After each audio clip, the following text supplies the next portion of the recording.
Hello everyone, कैसे आप सभी लोग। यार आज जो है ना हम लोग पढ़ेंगे अल्कोहल, फिनॉल और ईथर पढ़ेंगे। इससे पहले जो है ना हम हाइड्रोकार्बन, एमीन और हम बात कर लेते हैं हेलो एरेन, हेलो एल्कीन, उसके बाद जीओसी फर्स्ट, ये सब हम कंप्लीट कर चुके हैं। आज हम अल्कोहल, फिनॉल और ईथर पढ़ने वाले हैं। तो बहुत ही बेहतरीन तरीका से, बहुत अच्छे तरीका से पढ़ेंगे, तो इसीलिए लास्ट तक देखिए इस वीडियो को और पूरे के पूरे एनसीईआरटी को अपने कमांड में कीजिए। और यदि वीडियो अच्छा लगे तो लाइक कर देना है। देखिए अल्कोहल क्लासिफिकेशन की यदि बात कर लेते हैं यहाँ पे, तो सबसे पहले हम देखेंगे यहाँ पे कि यदि एक OH लगा हो तो उसे हम मोनोहाइड्रिक कहते हैं, यदि दो लगा हो तो उसे हम डाई कहते हैं, यदि तीन लगा हो तो ट्राई कहते हैं। ठीक है, तो इस तरीका से हम क्लासिफिकेशन कर सकते हैं। उसके बाद जो है ना OH की यदि बात कर लेते हैं, यदि OH प्राइमरी कार्बन से लगा हो तो उसे हम प्राइमरी अल्कोहल कहेंगे, यदि सेकेंडरी कार्बन से लगा हो तो उसे हम सेकेंडरी अल्कोहल कहेंगे, और यदि टर्सरी कार्बन से लगा हो तो उसे हम टर्सरी अल्कोहल कहेंगे। ठीक है, एक आता है term allylic alcohol. Allylic alcohol क्या होता है, तो याद रखिएगा कि आपको पहले भी बताए थे कि एलाइलिक कार्बन क्या होता है कि कार्बन डबल बॉन्ड कार्बन के बगल में जो कार्बन होता है, कार्बन डबल बॉन्ड कार्बन के बगल में एक कार्बन होता है, यानी कि 3 कार्बन होता है, उसके बाद जो OH लगा हो तो इसे हम एलाइलिक अल्कोहल कह देते हैं, और ये कार्बन को एलाइलिक कार्बन कह देते हैं। अब देखो, अब यहां पे प्राइमरी कार्बन लगा हो सकता है यहां पे सेकेंडरी कार्बन लगा हो तो सेकेंडरी एलाइलिक अल्कोहल कह देंगे, ये टर्सरी एलाइलिक अल्कोहल हो जाएगा। ठीक है, उसके बाद एक आता है बेंजाइलिक अल्कोहल। ये सब चीजें हम बार बार पहले भी हम कई बार देखे हुए हैं, इसीलिए हम जो है ना बेंजाइलिक अल्कोहल जो है ना, बेंजीन का मतलब बेंजीन रिंग बनाओ, बेंजाइलिक अल्कोहल में बेंजीन रिंग बनाना है, CH2OH, ये हो जाएगा बेंजाइलिक अल्कोहल, यानी कि sp3 कार्बन के साथ OH जोड़ना है। sp3 कार्बन कब होगा, जब भी रिंग से बाहर कार्बन जोड़ेंगे। तो जैसे यहां पे देखो ये प्राइमरी है, प्राइमरी बेंजाइलिक अल्कोहल हो जाएगा, ये जो है ना सेकेंडरी है, ये टर्सरी है। ठीक है, उसके बाद जो है ना एक टर्म आता है विनाइलिक अल्कोहल की बात कर लेते हैं। विनाइलिक अल्कोहल में क्या होता है, विनाइलिक अल्कोहल sp2 कार्बन, क्या चीज, sp2 कार्बन से जो है ना हम बात कर लेते हैं OH जुड़ा होगा, यानी कि कार्बन डबल बॉन्ड कार्बन के साथ जो है ना डायरेक्ट OH जुड़ा हो तो उसे हम विनाइलिक अल्कोहल कह देते हैं। तो ध्यान रखिएगा, जैसे यहां पे देखिए carbon double bond carbon sp2 carbon है, डायरेक्ट OH जुड़ा हुआ है तो ये विनाइलिक हो जाएगा। अब देखो एक OH जुड़ा होता है उसे मोनो कहते हैं, यदि एक ही OH जुड़ा हो तो मोनोहाइड्रिक कहेंगे, यदि 2 OH जुड़ा हो तो डाईहाइड्रिक कर देते हैं, 3 OH जुड़ा हो तो ट्राईहाइड्रिक कर देते हैं। ये सब देखे हुए। अब जो है ना हम बात करेंगे ईथर का। अब हम ईथर में देखेंगे, तो देखो ईथर में जो है ना 2 प्रकार का ईथर होता है, एक होता है सिंपल ईथर, एक होता है मिक्स्ड ईथर। ठीक है, जिसे हम अनसिमेट्रिकल भी कहते हैं। सिंपल क्या होता है, जिसे हम सिमेट्रिकल कहते हैं। सिमेट्रिकल का मतलब है कि एक कार्बन इधर आया तो एक कार्बन इधर आया। मान ये हो गया सिंपल। यदि C2H5 आ गया इधर और OCH3 आ गया इधर, तो हम बात कर लेते हैं 2 प्रकार का एल्काइल ग्रुप आ गया, तो इसे हम कहेंगे मिक्स्ड ईथर। तो वही चीज यहां पे है कि देखो C2H5O CH3 जो है ना, यहां पे देखो 2 प्रकार का एल्काइल ग्रुप आ रहा है, तो हम बात कर लेते हैं इसे अनसिमेट्रिकल कहेंगे। और यहां पे देखेंगे कि C2H5 और C2H5 दोनों साइड आ रहा है, तो ये सिमेट्रिकल हो जाएगा, जिसे हम सिंपल ईथर कहेंगे। जैसे देखो नॉमेनक्लेचर की यदि बात कर लेते हैं, यहां पे एक कार्बन है तो उसे हम क्या कह देते हैं, मिथ कह देते हैं, 2 कार्बन को ईथ कहते हैं, 3 कार्बन को प्रोप कहते हैं। तो उसी तरह से यदि हम IUPAC नेम की यदि बात कर लेते हैं, तो यहां पे OH है तो मिथेनॉल हो जाएगा। यदि हम बात कर लेते हैं 3 कार्बन के साथ OH है तो प्रोपेनॉल हो जाएगा, पहला नंबर पे है तो 1-OL हो जाएगा। यदि यहां पे हम बात कर लेते हैं दोनों तरफ से नॉमेनक्लेचर सेम होगा, 1 2 3, यदि हम दोनों तरफ से करेंगे तो सेम ही होगा, तो यानी कि दूसरा नंबर पे OH आ रहा है तो 3 कार्बन है तो प्रोपेन 2-ऑल हो जाएगा। ठीक है, उसी तरह से हम बात करते हैं ये ब्यूटाइल है तो ब्यूटेन 1-ऑल हो जाएगा। यानी कि हम यहां पे देखेंगे कि दूसरा नंबर पे है, इधर से नहीं, जिधर से सब्स्टिट्यूएंट नजदीक होता है उधर से नॉमेनक्लेचर करते हैं 1-2, तो ब्यूटेन 2-ऑल हो जाएगा। तो इस तरह से ध्यान रखना है कि आप लोग को एक बार देख लेना है। जैसे देखो यहां पे कार्बन की यदि बात कर लेते हैं ना, तो यदि कार्बन और कार्बन दोनों कार्बन पे OH लगा हो तो उसका कॉमन नेम, यहां पे देखो पहले कॉमन नेम लिखा होगा और दूसरा IUPAC नेम। तो कॉमन नेम की यदि बात कर लेते हैं तो ये ध्यान रखना है कि इसे हम इथाइलिन ग्लाइकॉल कह देते हैं, 2 कार्बन वाले को ग्लाइकॉल कहते हैं, और यदि 3 कार्बन के साथ तीनों पे OH जुड़ा हो तो उसे हम ग्लिसरॉल कह देते हैं। ये सब ध्यान रखना है। ठीक है, अब कुछ कॉमन नेम ध्यान रखना है कि जैसे हम इसे हम क्या कह देते हैं, फिनॉल कह देते हैं। और हम बात कर लेते हैं एक जो है ना ये आया, उसके साथ हम बात कर लेते हैं OH आ जाएगा, CH3 के साथ यदि OH जुड़ जाएगा तो उसे हम ऑर्थो पोजीशन पे है तो ऑर्थो क्रिसॉल कह देते हैं। और यदि हम बात कर लेते हैं यानी कि OH के बाद जो है ना ये मेटा पोजीशन है, तो देखो यहीं पे मेटा लिख लेते हैं, मेटा इसको मानो, दोनों मेटा पोजीशन पे, तो मेटा पोजीशन पे यदि हम बात कर लेते हैं तो उसे हम M क्रिसॉल कह देते हैं, और यदि पैरा पे होता है तो P क्रिसॉल कह देते हैं, यानी कि पैरा क्रिसॉल कह देते हैं। उसके बाद कॉमन नेम कुछ जो है ना, यहाँ पे 2-2 OH यदि हो ऑर्थो पोजीशन पे तो उसे हम कैचॉल कह देते हैं। यदि हम बात कर लेते हैं, देखो ऑर्थो पैरा की यदि बात कर लेते हैं तो यहाँ पे तो हम आपको समझाने के लिए बता दिए कि इसको ऑर्थो मानो, इसको पैरा मानो, इसको यानी कि मेटा, इसको पैरा मानो। लेकिन सच्चाई क्या है, अभी हम पढ़ रहे हैं अल्कोहल फिनॉल, तो फिनॉल को हम कंसीडर करके चल रहे हैं कि फिनॉल के बाद एक CH3 आ रहा है ऑर्थो पे तो उसे हम क्रिसॉल कह देते हैं। ठीक है, वो समझाने के लिए, क्योंकि बात तो एक ही है। ठीक है, चलो अब जो है ना यहाँ पे कॉमन नेम की यदि बात करें, दो OH आ रहा है तो केचॉल कह देते हैं। यदि हम बात कर लेते हैं मेटा पोजीशन पे, एक OH के साथ दूसरा OH जो है ना मेटा पोजीशन पे आता है तो उसे हम रेजोरसिनॉल कह देते हैं। उसके बाद यदि हम बात कर लेते हैं पैरा पोजीशन पे आया तो किनॉल कह देते हैं, हाइड्रोकिनोन कह देते हैं या किनॉल कह देते हैं। ठीक है, अब हम देखेंगे स्ट्रक्चर एंड फंक्शनल ग्रुप की यदि बात कर लेते हैं, स्ट्रक्चर और फंक्शनल ग्रुप की। तो देखो स्ट्रक्चर और फंक्शनल ग्रुप में जो है ना यहाँ पे मिथेनॉल है। मिथेनॉल की यदि बात कर लेते हैं ना तो मिथेनॉल का जो है ना याद रखना है कि उसका एंगल जो है ना 108.9 डिग्री होता है, जबकि फिनॉल का जो है ना एंगल जो है ना 109 डिग्री होता है, यानी कि मिथेनॉल से ज्यादा हो जाता है। और मिथॉक्सी मीथेन की यदि बात कर लेते हैं तो इसका जो है ना 111 डिग्री हो जाता है, यानी कि एंगल की यदि बात कर लेते हैं तो और ज्यादा बढ़ जाता है। यहाँ पे हाइड्रोजन है, एक CH3 है। यहाँ पे हम बात कर लेते हैं एक फिनॉल है, एक हाइड्रोजन है, लेकिन यहाँ पे दोनों CH3 है तो दोनों रिपल्सन कर रहा है तो इसका एंगल बढ़ जाएगा। लेकिन हम कुछ एंगल आपको कहेंगे याद रखने के लिए भी, कि जैसे वाटर की जो हम बात कर लेते हैं, वाटर का एंगल जो है ना ध्यान रखना है, ठीक है, कि वाटर का जो है ना 104 डिग्री होता है, जबकि हम बात कर लेते हैं NH3 का एंगल जो है ना 107 डिग्री होता है। ठीक है, ये दोनों याद रखिएगा क्योंकि ऑर्गेनिक इनऑर्गेनिक दोनों जगह एंगल है। अब हम बात करेंगे अल्कोहल एंड फिनॉल की। जो है ना सबसे पहले हम बात करेंगे प्रिपरेशन ऑफ अल्कोहल। अल्कोहल का प्रिपरेशन करना यानी कि अल्कोहल बनाना है। अल्कोहल बनाएंगे तो सबसे पहला आ रहा है फ्रॉम एल्कीन्स, एल्कीन से। ठीक है, एल्किन से हम बात कर लेते हैं, अल्कोहल बनाना है तो एल्किन को हम रिएक्ट करेंगे जब वाटर से, वाटर के साथ जब रिएक्ट करेंगे in presence of acid as a catalyst. Acid जो है ना वो किसकी तरह काम करेगा, कैटलिस्ट की तरह काम करता है। ठीक है, तो वो अल्कोहल फॉर्म कर देता है। जैसे एसिड का मतलब H+। ठीक है, यहाँ पे देखो एल्कीन है, एल्कीन को जब हम वाटर डालेंगे, वाटर की यदि बात कर लेते हैं इन प्रेजेंस ऑफ H+, तो H+, अब क्या करना है, देखो सच्चाई ये है ना कि इसका मैकेनिज्म ये कहता है ना कि ये H+ आएगा, यहाँ पे H3O+ बनाएगा, फिर जो है ना यहाँ से H+ निकलेगा तो फिर जाकर के H+ वो ही H+ जो है ना यहाँ पे अटैक करेगा तो यहाँ एक जगह पॉजिटिव चार्ज बनेगा, फिर जाकर के वाटर कंप्लीटली वाटर मॉलिक्यूल रहेगा वो अटैक करेगा और OH बन जाएगा, फिर प्रोटोनेशन कर देता है H को।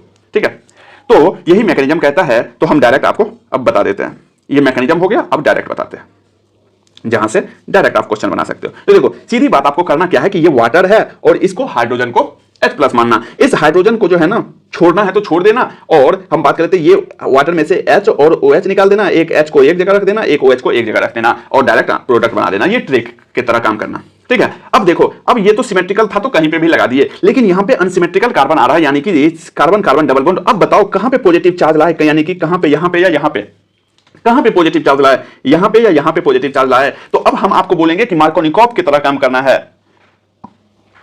अब कहोगे मार्कोनिकॉफ क्या होता है, तो मार्कोनिकॉफ आप लोग को हाइड्रोकार्बन में हम पढ़ाए हुए थे कि मार्कोनिकॉफ वहां पॉजिटिव चार्ज आता है जहां पे ज्यादा नंबर ऑफ हाइपर कंजुगेशन हो, यानी कि अल्फा हाइड्रोजन ज्यादा हो। ठीक है, तो अल्फा हाइड्रोजन ज्यादा हो, या मार्कोनिकॉफ कहता था जहां पे कम हाइड्रोजन की संख्या हो। तो देखो हाइड्रोजन की संख्या कहां कम है, तो हाइड्रोजन की संख्या यहां कम है तो पॉजिटिव चार्ज यहां आ जाएगा, यानी कि यहां पे देखो अल्फा हाइड्रोजन ज्यादा हो रहा है, यहां पे पॉजिटिव चार्ज आएगा तो 3 और 3 6 अल्फा हाइड्रोजन हो जाएगा। तो हम बात करेंगे OH पॉजिटिव चार्ज यहां जाएगा तो OH माइनस यहां जाकर के अटैक कर देगा, तो OH यहां आ जाएगा। तो मार्कोनिकॉफ के अकॉर्डिंग बनाना है। ठीक है, उसी का मैकेनिज्म ये लिखा हुआ है, तो मैकेनिज्म का कोई ध्यान है नहीं, जरूरत है नहीं, क्योंकि हम बता चुके हैं। अब हम दूसरा पढ़ेंगे कि हाइड्रोबोरेशन ऑक्सीडेशन। हाइड्रोबोरेशन ऑक्सीडेशन की यदि बात कर लेते हैं, और ये इंपॉर्टेंट है, इंपॉर्टेंट भी है। तो यानी कि डाइबोरेन BH3 का हॉल ट्वाइस को रिएक्ट करेंगे एल्कीन के साथ तो वो ट्राई एल्काइल बोरेन दे देगा। यानी कि अभी तो आप बोले थे कि अल्कोहल बनाना है तो ये ट्राई एल्काइल बोरेन, मेरे दोस्त अभी आप तो रुको, ट्राई एल्काइल बोरेन आया, उसके बाद जो है ना उसको हम जब ऑक्सीडाइज करेंगे हाइड्रोजन पेरोक्साइड के साथ, जब हम रिएक्शन करवाएंगे ना एक्वस NaOH के साथ, तो फिर जो है ना वो OH दे देगा, यानी कि अल्कोहल दे देगा। कैसे देगा, तो चलिए रिएक्शन पे डायरेक्ट फोकस करते हैं। CH3 CH double bond CH2 है, BH3 का होल ट्वाइस है, BH3 का होल ट्वाइस को हम क्या HBH2 का होल ट्वाइस लिख सकते हैं। HBH2 का होल ट्वाइस को जो है ना हम आपको डायरेक्ट बताते हैं कि मेरे दोस्त ये पे क्या करना है कि एक H को यहां लगा देना है। आप कहोगे ये क्या कर रहे हो, तो हम कहेंगे हाँ ये H जो है ना अब की बार हम डायरेक्ट कहेंगे कि याद रख लेना एंटी मार्कोनिकॉफ की तरह लगाते हैं। हम कहेंगे डायरेक्ट याद कर लेना एंटी मार्कोनिकॉफ की तरह जो है ना हाइड्रोबोरेशन ऑक्सीडेशन करते हैं कि H को जो है ना यहां लगाते हैं और BH2 को जो है ना हम यहां पे लगा देते हैं। इसका जब हम मैकेनिज्म देखेंगे ना तो वो बहुत ज्यादा अच्छे से समझ आएगा, लेकिन हम डायरेक्ट आपको ट्रिक बता देते हैं कि H को जो है ना हाइड्रोबोरेशन ऑक्सीडेशन जब भी आएगा तो H को जो है ना मार्कोनिकॉफ की जगह लगा देना है, BH2 को एंटी मार्कोनिकॉफ की जगह लगा देना है, तो काम बन जाएगा।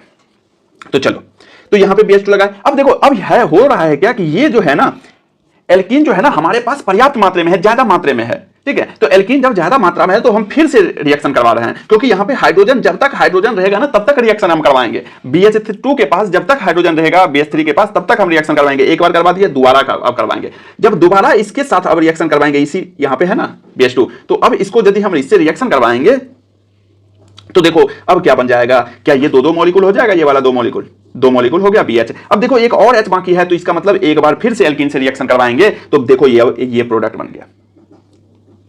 ठीक है, अब ये प्रोडक्ट बनने के बाद जो है ना, अब इसको वाटर के साथ यानी कि हम बात कर लेते हैं H2O2 in presence of aqueous sodium hydroxide के साथ जब रिएक्शन करेंगे ना, तो ये B को तोड़ देगा और OH लगा देगा, और इस B को तोड़, B जो है ना, ये B OH का होल ट्वाइस बना देगा, जिसे हम H3BO3 कहते हैं। ठीक है, तो ये चीज है। यहां पे होता क्या है कि यहां पर जो है ना, हम CH3 जो है ना, CH3 CH double bond CH2 जो है ना, हम यानी कि 3 बार यूज किए हैं और सारे के सारे BH3 का हाइड्रोजन को हटा दिए हैं, फिर उसको हम H2O2 के साथ रिएक्शन करके एल्कोहल बना दिए हैं।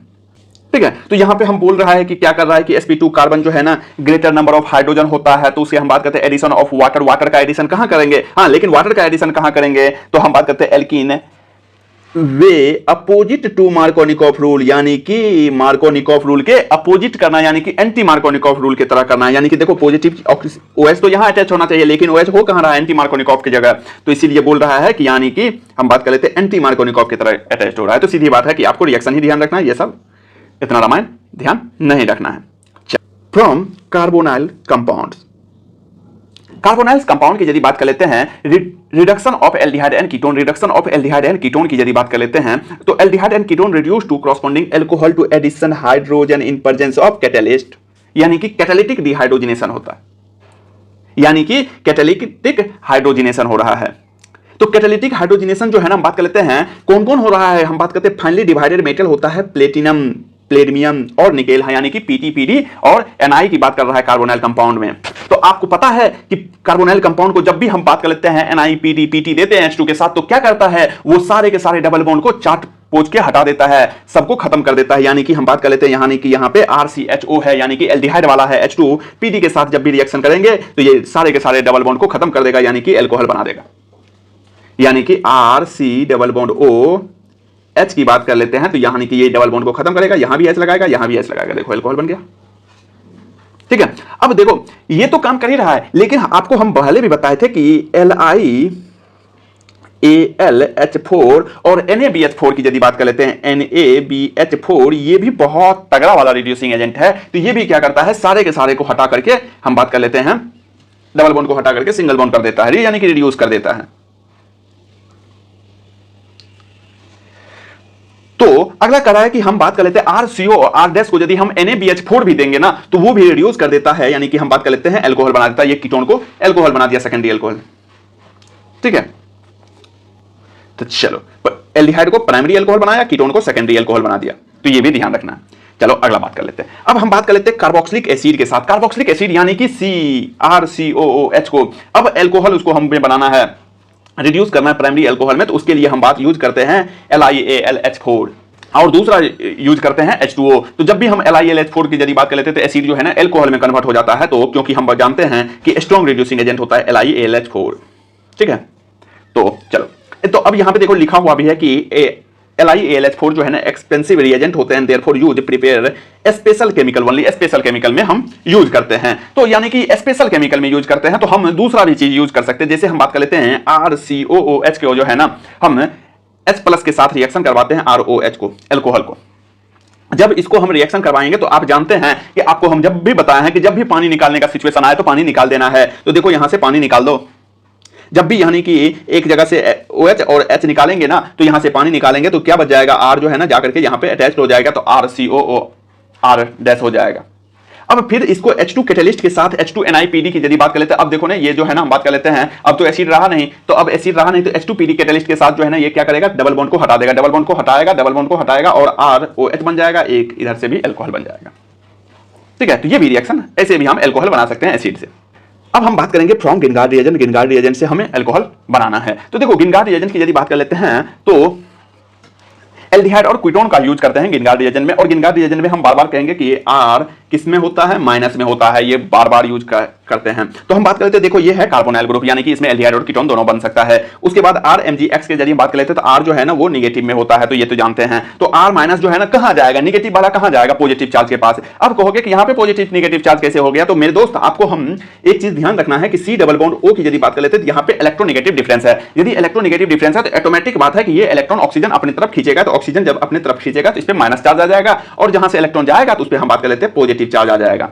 ये बात सही है। और जब ये पॉजिटिव चार्ज आ गया तो अब बताओ R जो है ना कहां अटैक होगा, R तो पॉजिटिव चार्ज के पास जाएगा, क्योंकि R ऑलरेडी माइनस चार्ज के साथ है, तो R पॉजिटिव चार्ज के साथ यहां पे चले गया, एडिशन हो गया। अब जो है ना इस पे नेगेटिव चार्ज आएगा, तो Mgx जो है ना नेगेटिव चार्ज के साथ है, तो RMgx बन जाएगा, ये एडेक्ट हो जाएगा। अब यहां पे जो है ना वाटर का अटैक करवाएंगे, वाटर का जैसे ही अटैक करवाएंगे तो हम बात कर लेते हैं ये लेकर के भाग जाएगा, और OH जो है ना इसका, यानी कि यहां पे अटैक करवाएंगे वाटर का अटैक करवाएंगे, तो ये जो है ना लिविंग ग्रुप की तरह जो है ना निकल जाएगा, और यहां से एक हाइड्रोजन जो है ना इसमें जुड़ जाएगा, तो MgOHX हो जाएगा। क्यों हाइड्रोजन जुड़ेगा, हम जानते हैं प्रोटोनेशन होता है और H अकेले निकलता है, ठीक है, देकर के, तो MgOHX बन जाएगा। और हम बात कर लेते हैं ये वाटर का OH लगा देना है, ठीक है। अब हम डायरेक्ट बता देते हैं, डायरेक्ट क्या करना है, डायरेक्ट कुछ नहीं करना है कि देखो RMgX है तो R जो है ना कार्बन पे लगा देना है, और वाटर का OH जो है ना हम बात कर लेते हैं यहां पे लगा देना है, या वाटर का OH को छोड़ो, वाटर का जो है ना एक H लगा देना है, बस खत्म हो गया कहानी, और कोई चीज नहीं करना है। बस यार आंसर डायरेक्ट फॉर्मूला यदि लगाना है तो ऐसे करना है, ठीक है। अब चलो अब हम बात कर लेते हैं यहां पे, देखो यहां पे फॉर्मल एल्डिहाइड है HCHO, फॉर्मल एल्डिहाइड को यदि हम RMgX यानी कि गिनगार रिएजेंट करेंगे तो R यहां पे आ जाएगा, और हम जानते हैं OMgX हो जाएगा, फिर वाटर आएगा, वाटर मॉलिक्यूल जब अटैक करेगा तो OMgX निकल जाएगा, तो RCH2OH बन जाएगा, बात सही है, OH आ जाएगा। अब यदि हम बात कर लेते हैं एल्डिहाइड की बात कर लेते हैं, एल्डिहाइड जब आएगा RMgX की यदि बात कर लेते हैं, तो अब एल्डिहाइड आ रहा है तो ये R जो है ना यहाँ पे अटैक करेगा, R डैश बन जाएगा, OMgX आएगा क्योंकि वाटर मॉलिक्यूल अटैक करेगा कार्बन पे, तो यानी कि हम बात कर लेते हैं ये एल्कोहल, ये भी दे दिया। अब हम बात करेंगे यहाँ पे कीटोन है, कीटोन की यदि बात कर लेते हैं R डैश MgX की यदि बात कर लेते हैं, तो ये रिएक्शन करेगा, तो यहाँ पे रिएक्शन करेगा, OMgX बनेगा, यहाँ पे OH आ जाएगा, तो हम बात कर लेते हैं। लेकिन यहाँ पे हम स्टार क्यों लगाए हैं, फिर यार इतना आसान है तो स्टार क्यों लगाए हैं, तो स्टार इसीलिए लगाए हैं दोस्त कि देखो जब फॉर्मल एल्डिहाइड की यदि बात कर लेते हैं, जब फॉर्मल एल्डिहाइड को गिनगार रिएजेंट से रिएक्शन करवाते हैं इन प्रेजेंस ऑफ वाटर, तो वो देता है प्राइमरी एल्कोहल। क्या देता है, प्राइमरी एल्कोहल। जबकि हम बात कर लेते हैं अदर एल्डिहाइड से रिएक्शन करवाते हैं, अदर एल्डिहाइड का मतलब जिसमें एल्काइल ग्रुप लगा हो, दूसरा कोई भी ग्रुप लगा हो, यदि वो लगा हो तो वो देता है सेकेंडरी एल्कोहल, और यदि कीटोन के साथ रिएक्शन करवाते हैं तो वो देता है टर्शियरी एल्कोहल। तो इसीलिए जो है ना ये स्टार मार्क के हैं कि याद रखिएगा कीटोन जो है ना गिनगार रिएजेंट के साथ जब OH वाटर रहेगा इन प्रेजेंस ऑफ वाटर तो वो टर्शियरी एल्कोहल देता है। अब हम बात करेंगे preparation of phenol, preparation of phenol का प्रिपरेशन। तो सबसे पहले जो है ना फिनॉल को जो है ना हम जानते हैं, और नहीं जानते हैं तो जान लीजिए कि फिनॉल का दूसरा नाम है कार्बोलिक एसिड। फिनॉल को जो है ना और भी हम क्या कहते हैं, कार्बोलिक एसिड कहते हैं। फिनॉल कॉमर्शियली जो है ना प्रोड्यूस होता है सिंथेटिकली, और यदि लेबोरेटरी की यदि बात कर लेते हैं तो phenol prepare from benzene, benzene से प्रिपेयर होता है फिर लेबोरेटरी में, ठीक है। डायरेक्ट रिएक्शन पे आते हैं जहां से क्वेश्चन पूछता है, तो सबसे पहले हम देखेंगे from hello arene. Hello arene की यदि बात कर लेते हैं तो यानी कि क्लोरोबेंजीन है, क्लोरोबेंजीन को डायरेक्ट हम रिएक्शन देखते हैं कि क्लोरोबेंजीन को, और ये रिएक्शन कहां करवाए हुए हैं, हेलो एल्केन हेलो एरीन में करवाए हुए मेरे दोस्त। आपको बताए थे अंबानी, और हम अपना एग्जांपल लिए थे, अंबानी का एग्जांपल लिए थे ना कि अंबानी रहेगा, उसके पास क्लोरीन है, फिर जो है ना NaOH के साथ रिएक्शन करवाएगा तो क्या होगा, क्या तो याद आया कुछ। तो वहां भी हम ये चीज देखे थे कि हम जब क्लोरीन को NaOH के साथ रिएक्शन करवाएंगे तो 623 केल्विन पर जब 300 एटमॉस्फेयर प्रेशर देंगे ना, तो ये क्या बना देगा, Na जो है ना जाकर के Na जाकर के यहां पे जुड़ जाएगा, यानी कि फेनोक्साइड बना देगा, फिर उसके जो है ना HCl देंगे, एसिड देते हैं, तो एसिड देने के बाद जो है ना ये H+ जाकर के ऑक्सीजन के पास चले जाता है, तो फिनॉल बना देता है, सीधी बात है, ठीक है। उसके बाद हम बात करेंगे बेंजीन सल्फोनिक एसिड की। बेंजीन सल्फोनिक एसिड में जो है ना ये भी बताए हुए हैं, लेकिन फिर से देखते हैं कि बेंजीन को जब हम ओलियम के साथ रिएक्शन करवाते हैं, ओलियम का मतलब क्या होता है, H2H2O7, H2H2O7, ओलियम के साथ जब रिएक्शन करवाएंगे तो यहां पे क्या बन जाता है, आकर के अटैच हो जाता है HSO3, यानी कि हम बात करें SO3 अटैच्ड हो जाता है। फिर जब उसको हम sodium hydroxide, molten sodium hydroxide के साथ जब हम उसको एसिडिफाइड करते हैं, यानी कि एसिडिक चीज देते हैं, तो वो फिनॉल बना देता है, ठीक है। उसके बाद हम बात करेंगे डायजोनियम सॉल्ट। डायजोनियम सॉल्ट में बताए थे कि Na2 प्लस HCl आता है, तो एनिलीन को जब हम Na2 प्लस HCl देते हैं तो वो क्या बना देता है, डायजोनियम बना देता है। और जानते हैं कि डायजोनियम जब भी बनता है तो वो टेम्पोररी की तरह रहता है, तो लिविंग ग्रुप बहुत अच्छा होता है, फिर वो उसको वाटर वार्म देते हैं तो वाटर जाकर के अटैक करता है और एल्कोहल बना देगा। उसके बाद हम बात करेंगे क्यूमीन की। यदि बात करते हैं क्यूमीन से जब रिएक्शन करवाते हैं तो इसको क्या करते हैं, क्यूमीन को जो है ना हम बात कर लेते हैं एयर के प्रेजेंस में, हम बात कर लेते हैं एयर देते हैं तो वो क्या बना लेता है, तो वो जो है ना पेरोक्साइड बना लेता है। यानी कि हम बात कर लेते हैं O2 देते हैं, O2 की यदि बात कर लेते हैं जाकर के दोनों जुड़ जाएगा, पेरोक्साइड बना लेता है। फिर इन प्रेजेंस ऑफ H+ और वाटर यदि देते हैं तो फिर जो है ना वो फिनॉल बना लेता है, हम बात कर लेते हैं। अब हम बात करेंगे फिजिकल प्रॉपर्टी की। तो फिजिकल प्रॉपर्टी में जो है ना, तो यहां पे हम डायरेक्ट पॉइंट पे आते हैं कि कहता है कि boiling point of alcohol and phenol increase with increase in number of carbon atom. यानी कि कार्बन एटम जो है ना जब बढ़ेगा तो बॉइलिंग पॉइंट जो है ना एल्कोहल और फिनॉल का बढ़ेगा, क्योंकि वैन डर वाल फोर्स जो है ना इंक्रीज होता है। बात सही है। और कह रहा है कि alcohol the boiling point decrease होगा, कब डिक्रीज होगा, जब ब्रांच बनने लग जाता है। पहले भी बताया था कि जब ब्रांचिंग होने लगता है तो बॉइलिंग पॉइंट डिक्रीज हो जाता है, तो branching in the carbon chain में ब्रांचिंग होने लगता है, बिकॉज क्योंकि वैन डर वाल फोर्स जो है ना डिक्रीज होने लगता है। जैसे यहां पे हम देखेंगे तो इथेनॉल है, यहां पे इथेनॉल है, यहां पे मिथॉक्सीमीथेन है और यहां पे प्रोपेन है। अब बताओ कि यहां पे क्या बन रहा है, यानी कि बॉइलिंग पॉइंट जो है ना इसका हम बात कर लेते हैं इथेनॉल का ज्यादा है। इथेनॉल का क्यों ज्यादा है, क्योंकि हम जानते हैं कि हाइड्रोजन डायरेक्ट ऑक्सीजन से हाइड्रोजन लगा हुआ है, तो यानी कि यहां पे बॉइलिंग पॉइंट ज्यादा हो रहा है क्योंकि हाइड्रोजन बॉन्ड बना रहा है मेरे दोस्त, ये हाइड्रोजन बॉन्ड बना देगा। उसके बाद जो है ना हम बात कर लेते हैं इथॉक्सी वाला जो है ना, बात करते हैं ईथर वाला जो है ना ये हो जाएगा, और नॉर्मल जो हाइड्रोकार्बन है उसका सबसे कम हो जाएगा बॉइलिंग पॉइंट। तो ध्यान रखिएगा कि बॉइलिंग पॉइंट जो है ना सबसे ज्यादा इथेनॉल का है, फिर मिथॉक्सीमीथेन का है और सबसे कम प्रोपेन का है। क्यों, यहां के लिखा हुआ है कि इंटरमॉलिक्यूलर हाइड्रोजन बॉन्डिंग बन जाता है। उसके बाद सॉल्युबिलिटी की यदि बात कर लेते हैं, देखो सॉल्युबिलिटी जो है ना हम बात करेंगे यहां पे, तो सॉल्युबिलिटी डिक्रीज होता है with increase the size of alkyl and aryl hydrophobic group. Hydrophobic group जैसे जैसे बढ़ेगा तो सॉल्युबिलिटी डिक्रीज होगा। ठीक है, अब हम बात करते हैं केमिकल रिएक्शन की। केमिकल रिएक्शन में यदि हम सबसे पहले हम देखेंगे कि लिखा हुआ है कि यहाँ पे एल्कोहल जो है ना वो वर्सेटाइल कंपाउंड होता है। एल्कोहल जो है ना वर्सेटाइल कंपाउंड होते हैं, they react both nucleophile and electrophile. Alcohol जो है ना दोनों की तरह रिएक्ट करता है, इलेक्ट्रोफाइल की तरह भी और न्यूक्लियोफाइल की तरह भी। ठीक है, bond between OH is broken when alcohol react as a nucleophile. जब बॉन्ड जो है ना OH का ब्रोकन होगा, OH बॉन्ड ब्रोकन होगा, तो हम बात कर लेते हैं न्यूक्लियोफाइल की तरह रिएक्ट करेगा वो, तब न्यूक्लियोफाइल की तरह। जैसे हम बात कर लेते हैं एल्कोहल एज ए न्यूक्लियोफाइल की यदि बात कर लेते हैं, यहां पे देखो एल्कोहल एज ए न्यूक्लियोफाइल की यदि बात कर लेते हैं तो यहां पे ROH बॉन्ड है, यहां पे कार्बन पॉजिटिव चार्ज है। जाकर के ये कार्बन पॉजिटिव चार्ज जो है ना, यानी कि यहां पे लोन पेयर था तो लोन पेयर जाकर के अटैक करेगा, कार्बन के साथ बॉन्ड बनाएगा और फिर H+ आया है तो H+ प्रोटोनेट कर देगा, तो यानी कि हम बात कर लेते हैं ROC बन जाएगा। अब कहोगे कि एल्कोहल जो है ना कब जो है ना इलेक्ट्रोफाइल की तरह बिहेव करेगा। अभी देखो H टूटा है, अब जब CO बॉन्ड ब्रेक होगा ना तब जो है ना, जब CO बॉन्ड ब्रेक होगा तब जो है ना वो इलेक्ट्रोफाइल की तरह बिहेव करेगा। कैसे CO बॉन्ड ब्रेक होगा, तो चलो देखते हैं यहां पे। जैसे RCH2OH है, H+ है, तो यहां पे H+ को क्या करता है, H+ तो जानते हैं कि हम बात कर लेते हैं H+ को पकड़ लेगा, ये एरो गलत बनाया है, H+ को तो ले आएगा, H+ को लाएगा तो H2O+ हो जाएगा। H2O+ जब भी होता है ना तो मेरे दोस्त अब ये लिविंग ग्रुप हो गया। अब इसको जो है ना Br- जो है ना आकर के CH3 पे अटैक कर दिया। Br- जो है ना CH2 पे जैसे ही, यानी कि RCH2 पे जैसे ही अटैक किया, यहां पे ये लिविंग ग्रुप है, ये खुल जाएगा। खुलने का रीजन ये है कि हम बात करते हैं जैसे ही ये जाएगा तो यहां पे ये वाटर मॉलिक्यूल के साथ निकल जाएगा, वाटर मॉलिक्यूल के साथ निकल जाएगा, Br2 यहां पे जुड़ गया। तो देखो कि C और O बॉन्ड को तोड़ दिया, तो फिर यहां पे इलेक्ट्रोफाइल की तरह OH बिहेव करने लग जाता है अल्कोहल। ठीक है, अब देखो OH और CO बॉन्ड को जो ब्रेक किया है ना, तो उसके बिहेव पर जो है ना हम बात करते हैं एल्कोहल फिनॉल को डिवाइड करते हैं दो ग्रुप में। सबसे पहला ग्रुप है कि जब हम तोड़ते हैं OH बॉन्ड को जब हम तोड़ते हैं तो उस पे हम कुछ रिएक्शन देखेंगे। तो सबसे पहले देखते हैं acidity of alcohol and phenol की। एसिडिटी ऑफ एल्कोहल और फिनॉल में जो है ना सबसे पहले देखेंगे उसमें रिएक्शन विथ मेटल के साथ रिएक्शन। तो एल्कोहल एंड फिनॉल रिएक्ट करता है एक्टिव मेटल के साथ, यानी कि एक्टिव मेटल का मतलब कहने का मतलब sodium potassium aluminium. Sodium potassium aluminium की यदि बात कर लेते हैं तो वो क्या देता है, एल्कोक्साइड या फेनॉक्साइड कंपाउंड बनाता है। जैसे हम बात कर लेते हैं, देखो ये एल्कोहल है ROH, इसको Na के साथ रिएक्शन करवाएंगे तो ये क्या बन जाएगा, RONA बन जाएगा, सोडियम एल्कोक्साइड बन जाएगा।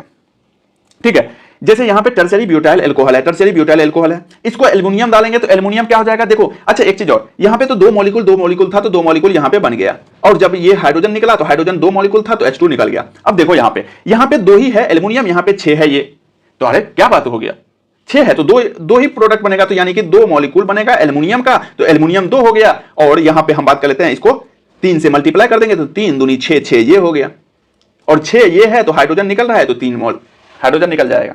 तो इस हिसाब से हम बैलेंस कर सकते हैं। उसके बाद हम बात कर लेते हैं फिनॉल को। फिनॉल को जब Na के साथ रिएक्शन करवाते हैं तो वही बात है, फेनॉक्साइड आयन दे देता है, तो फेनॉक्साइड बना देगा, तो Na जाकर के जुड़ा तो उसे हम क्या कर देंगे, सोडियम फेनॉक्साइड। ठीक है, फिनॉल को NaOH के साथ जब रिएक्शन करवाएंगे तो सोडियम फेनॉक्साइड बना देता है। और अब देखो, अच्छा एक चीज और, यहां पे देखो Na के साथ रिएक्शन करवाएं तो Na जुड़ गया, अब यहां से तो हाइड्रोजन निकला तो H2 निकल गया। ठीक है, लेकिन जब NaOH के साथ रिएक्शन करवाएंगे तो Na तो यहां जुड़ गया, लेकिन यहां पे बचा क्या, OH। OH जो है ना इस H के साथ जो है ना क्या बना लेगा, H2O। इसीलिए यहां पे देखो समझने वाली बात है कि यहां पे दो मॉलिक्यूल है, इसीलिए यहां पे एक ही मॉलिक्यूल है, क्योंकि हम बात कर लेते हैं यहां से जो है ना वाटर निकल रहा है, NaOH के साथ बना रहा है। ठीक है, तो चलो आगे देखते हैं। अब कहता है कि अल्कोहल एंड फिनॉल जो है ना आर ब्रोंस्टेट एसिड है, यानी कि वो डोनेट कर सकता है proton to stronger base, Bronsted acid की तरह बिहेव करता है। जैसे यहां पे देखो ये बेस है, ये बेस की यदि बात कर लेते हैं तो यहां से हाइड्रोजन को ये पकड़ा, हाइड्रोजन को जैसे ही पकड़ा तो हाइड्रोजन को बोला कि चल ना मेरे साथ, तो वही बात है पहले भी बताए होते कि हाइड्रोजन बोलता है कि कैसे जाएं, ऑक्सीजन के साथ हैं, तो बोलता तू दोनों इलेक्ट्रॉन उसको छोड़ दे, चल मेरे साथ। तो यानी कि हम बात करते हैं ये एसिड है, ये बेस है, तो ये H को लेकर के चले गया। जब H को लेकर के चले गया तो दोनों इलेक्ट्रॉन इसके पास चले आया, तो इसके पास आ गया तो इस पे हम बात कर लेते हैं नेगेटिव चार्ज आ जाएगा, तो RO बन जाएगा, BH बन जाता है। अब हम देखेंगे एसिडिटी ऑफ एल्कोहल। अब देखो यहां पे लिखा हुआ है कि एसिडिक कैरेक्टर जो है ना वो पोलर नेचर के कारण होता है। आप कहोगे कि ये क्यों बता रहे हैं, ये क्यों बता रहे हैं, इसका रीजन समझ लेना है, समझा देते हैं अभी थोड़ी देर बाद। लेकिन पहले ये देख लेना कि एसिडिक कैरेक्टर जो है ना वो आता है पोलर नेचर के कारण, यानी कि OH का पोलर नेचर के कारण। इलेक्ट्रॉन रिलीजिंग ग्रुप जो है ना CH3C2H5 जो है ना इंक्रीज इलेक्ट्रॉन डेंसिटी जो है ना इंक्रीज करता है ऑक्सीजन पे, decrease the polarity of OH bond का पोलरिटी डिक्रीज करता है, तो उससे जो है ना क्या हो जाता है, डिक्रीज हो जाता है एसिडिक स्ट्रेंथ। लेकिन अब आप कहोगे कि ये क्यों बता रहे हो, हम आप दूसरा चीज बताते हैं कि सीधी बात है कि एसिडिक स्ट्रेंथ निकालना है तो हम जो जीओसी फर्स्ट जो 50 मिनट के अंदर पढ़ाए थे पूरा का पूरा वन शॉट, वो देख लीजिएगा, मजा आ जाएगा। लेकिन अभी बता देते हैं, देखो यहां पे है, हम बात करते हैं R क्या करता है, प्लस I लगाता है, और हम जानते हैं कि अल्कोहल को जो है ना, यानी कि R जो है ना प्लस I लगा रहा है, और OH माइनस के लिए जो है ना अच्छी बात नहीं है प्लस I लगाना, क्योंकि हम तो जानते हैं कि ये OH जो है ना माइनस I लगाता है, तो इसके लिए यदि माइनस इफेक्ट डालता ना, माइनस I इफेक्ट डालता तो अच्छी बात होता, एसिडिक स्ट्रेंथ बढ़ता। यदि प्लस इफेक्ट डाल रहा है प्लस I तो एसिडिक नेचर घटेगा, तो यहां पे एक डाल रहा है, यहां पे 2 R है, यहां पे 3 R है, तो 3 प्लस I डाल रहा है, तो यानी कि इसका एसिडिक नेचर और कम हो जाएगा, तो सबसे ज्यादा इसका हो जाएगा, फिर इसका, फिर इसका। ठीक है, अब आप कहोगे कि ये क्यों फिर बताएं, तो क्या पता स्टेटमेंट वाइज पूछ लेगा, और आपको हम बता दिए हैं कि इंडक्टिव इफेक्ट से बना लेना, और यहां पे आपको स्टेटमेंट में पूछ दिया कि पोलैरिटी के बेसिस पे बता दिया, तो पोलैरिटी पे ध्यान रखना है कि पोलैरिटी से भी एसिडिक स्ट्रेंथ का डिक्रीजिंग निकाल सकते हैं। अब आते हैं बात, अब कहता है कि अल्कोहल जो है ना वो वीकर होता है, वीकर एसिड देन वाटर से भी कम एसिड होता है अल्कोहल का, यानी कि वाटर ज्यादा एसिडिक होता है। यानी कि हम कह सकते हैं कि यदि आप बताओ अल्कोहल आ गया और वाटर आ गया, तो हम अब बताओ यदि इसमें एसिड बेस निकालना है, क्योंकि अभी बताए थे कि अल्कोहल जो है ना एसिड और बेस की तरह दोनों तरह बिहेव कर सकता है, लेकिन हम जानते हैं कि वाटर जो है ना ज्यादा एसिडिक होता है, तो क्या हम इसको एसिड लिख दें, तो इसको तो बेस लिखना ही पड़ेगा, समझ रहे हो। तो देखो यही चीज है, तो अल्कोहल जो है ना वीकर एसिड होता है वाटर से, तो यहां पे देखो कि RO माइनस की यदि बात कर लेते तो ये तो बेस बन गया, तो वाटर एसिड है, तो फिर वही बात है अटैक करवा दो, अटैक करवाएंगे तो ROH बन जाएगा कंजुगेट एसिड, इसका कंजुगेट एसिड ROH बन जाएगा, और यदि इसका कंजुगेट एसिड का कंजुगेट बेस बनाना है तो एक H हटा दो तो OH बेस। ठीक है, अब देखो यहां पर लिखा हो कि alcohol act as a Bronsted base as well, यानी कि अल्कोहल जो है ना वो ब्रोंस्टेट बेस की तरह भी हम बात कर लेते हैं, वो एक्ट कर सकता है। वहां पे ब्रोंस्टेट एसिड देखे थे, ब्रोंस्टेट बेस देख लिए, यानी कि अनशेयर्ड इलेक्ट्रॉन पेयर के कारण जो है ना प्रोटॉन को एक्सेप्ट भी कर सकता है। ठीक है, अगला बात कर लेते हैं एसिडिटी ऑफ फिनॉल की। यदि बात कर लेते हैं फिनॉल का एसिडिटी, तो डायरेक्ट हम बात करेंगे कि phenol are stronger acid than alcohol and water, यानी कि फिनॉल जो है ना स्ट्रॉन्गर एसिड हो गया अल्कोहल और वाटर से। तो हम इसका यानी कि याद रखना है कि क्या याद रखना है, यहां पे देखो लिखे हुए हैं कि एसिडिक स्ट्रेंथ जो है ना ध्यान रखना है कि किसका ज्यादा होता है, फिनॉल का, फिर वाटर का और अल्कोहल का। अब आप कहोगे कि याद रखना पड़ेगा, हम कहेंगे छोड़ो ना, याद काहे के लिए रखना पड़ेगा। यहां पे ध्यान दो, यहां पे वाटर को HOH लिखते हैं और अल्कोहल को ROH लिख देते हैं। R क्या कर रहा है, प्लस I लगा रहा है, H क्या कर रहा है, कोई इफेक्ट नहीं लगा रहा, प्लस I एसिडिक नेचर को डिक्रीज करता है, तो अल्कोहल इसीलिए एसिडिक नेचर कम हो जाए। चलो अब यहां पे और कुछ नहीं था, यहां पे हम एसिडिक नेचर की यदि बात कर लेते हैं, ये टेबल की बात करते हैं। pKa वैल्यू की यदि बात करते हैं, pKa वैल्यू जो है ना फिनॉल एंड इथेनॉल की यदि बात कर लेते हैं, देखो ढेर सारा है उसमें जो है ना pKa वैल्यू दिया हुआ। pKa वैल्यू का मतलब क्या हुआ है कि एसिडिक स्ट्रेंथ कम होगा तो pKa वैल्यू ज्यादा होगा। यही होता है, क्योंकि हम बात किए हुए थे जीओसी फर्स्ट में, देख लीजिएगा कि acidic strength directly proportional to Ka, inversely proportional to pKa value होता है। ठीक है, तो चलो अब देखते हैं। अब यहां पे देखो ऑर्थो नाइट्रोफिनॉल, मेटा नाइट्रोफिनॉल, तो इसका सबका pKa वैल्यू दिया हुआ है। तो यहां से भी आप वैल्यू याद कर सकते हैं कि जिसका pKa वैल्यू ज्यादा उसका एसिडिक स्ट्रेंथ कम। इसका मतलब जिसका pKa वैल्यू कम, यदि इस तीनों में हम यदि बात कर लेते तो इसका pKa वैल्यू कम है तो इसका एसिडिक स्ट्रेंथ ज्यादा हो जाएगा। ठीक है, तो आप pKa वैल्यू से भी याद कर सकते हैं या मेरा जीओसी फर्स्ट से भी याद कर सकते हैं। कैसे कर सकते हैं, तो इसका हम स्ट्रक्चर बना लेते हैं। स्ट्रक्चर तो आसानी से बन जाएगा, तो चलिए देखते हैं स्ट्रक्चर बना करके। देखिए स्ट्रक्चर बन गया।